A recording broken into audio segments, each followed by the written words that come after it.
Good afternoon everyone, welcome to सेको IAS UPSC news express. आज है 4 मई 2023 और हम देखेंगे इंडियन एक्सप्रेस में आए हुए कुछ इंपॉर्टेंट आर्टिकल्स जो कि UPSC एग्ज़ाम के लिए रेलेवेंट है। सबसे पहले पेज नंबर 1 पे देखें तो ये दिखाता है कि किस तरीके से जो वुमेन इन स्पोर्ट्स हैं उनका जो नंबर है वो तो सर्ज हुआ है, ज़्यादा से ज़्यादा वुमेन स्पोर्ट्स में आ रही हैं, लेकिन प्लाइट ये है कि half of national sports federation don't have sexual harassment panel as per the law. तो यहाँ पे आपको ये समझना है कि what is the need to do, क्या किया जाना चाहिए कि जो ऐसी सिचुएशंस हैं और जो ऐसे केसेस हैं उनको अच्छे से डील किया जाए। जब वहाँ पे सेक्सुअल हरासमेंट पैनल ही नहीं होगा तो वो किस तरीके से इसको डील कर पाएंगे, तो यहाँ से आपको ये समझना है। नीचे आप देखिए तो यहाँ पे आप ये आर्टिकल पढ़ के ये समझ सकते हैं जो ड्रग कार्टेल्स हैं, जो नारकोटिक्स हैं, वो किस हद तक किस लेवल पे फैले हुए हैं, यहाँ से आप समझ सकते हैं। और एक example as a case study आप अपने आंसर्स में इसको एज इट इज़ नोट कर सकते हैं, जो कि आपको हेल्प करेगा एक्स्ट्रा मार्क्स गेन करने में। Then moving on to next article, यहाँ से आप एक चीज़ पढ़ना चाहें तो ये bureau of energy efficiency B, इसके बारे में आप पढ़ सकते हैं। ये कैसे इंस्टीट्यूट हुआ, क्या ये स्टैट्यूटरी बॉडी है, एग्जीक्यूटिव बॉडी है, किस तरह का इसके एम्स और गोल्स हैं और क्या इसके प्रोविजंस हैं। तो ये बॉडी न्यूज़ को आप यहाँ से पढ़ सकते हैं अपने बेसिक में जाके या नॉर्मल गूगल करके। यहाँ पे आप अगेन एससी का कॉलेजियम सिस्टम को आपको रिवाइज़ करना है। कॉलेजियम सिस्टम क्या होता है, कैसे ये वर्क करता है और इसके अराउंड क्या कंट्रोवर्सीज़ हैं, वो भी आपको ध्यान में रखना चाहिए। देन हम सीधा चलते हैं अपने एडिटोरियल सेक्शन पे। उससे पहले एक्सप्लेन सेक्शन में हम देख लेते हैं यामानामी एरिया के बारे में बात की गई है। तो ये आपको यहाँ से पढ़ना है, कहाँ लोकेटेड है, क्या इसकी स्पेशलिटीज़ हैं, क्यों ये न्यूज़ में है, और इसको मार्क कर लेना है अपने मैप में।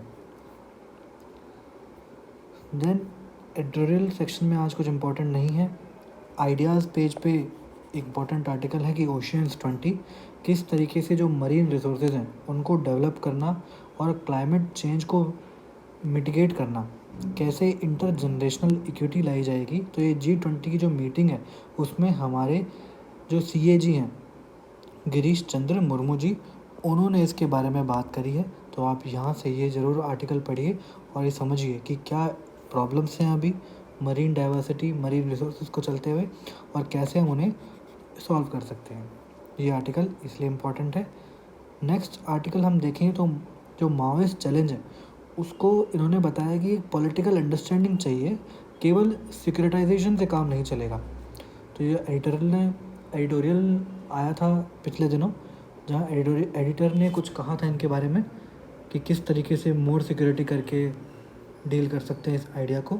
तो जहाँ पे कहा है कि इससे बेहतर सोल्यूशन भी हमारे पास मिल सकते हैं। तो आप ये सॉल्यूशंस को अपने नोट्स में, जहाँ आपने इंटरनल सिक्योरिटी के नोट्स बनाए हैं, वहाँ इसको ज़रूर नोट कर लें और अपने आंसर्स में लिखें। Then places in news Helsinki और यहाँ से स्टेट ऑफ हॉर्मुज़, आप इन दोनों को अच्छे से पढ़ लें, कहाँ लोकेटेड हैं, कौन सी ये बाउंड्री कंट्रीज़ हैं इनके अराउंड, कौन सी सी में है, कोई सी इनके पास आसपास लगता है या नहीं लगता, ऐसी चीज़ों को आप नोट कर लें। वर्ल्ड प्रेस फ्रीडम डे जो कि UN के द्वारा प्राइज़ दिया गया है 3 इन वुमेन जर्नलिस्ट को, तो वो आप यहाँ से नोट करें।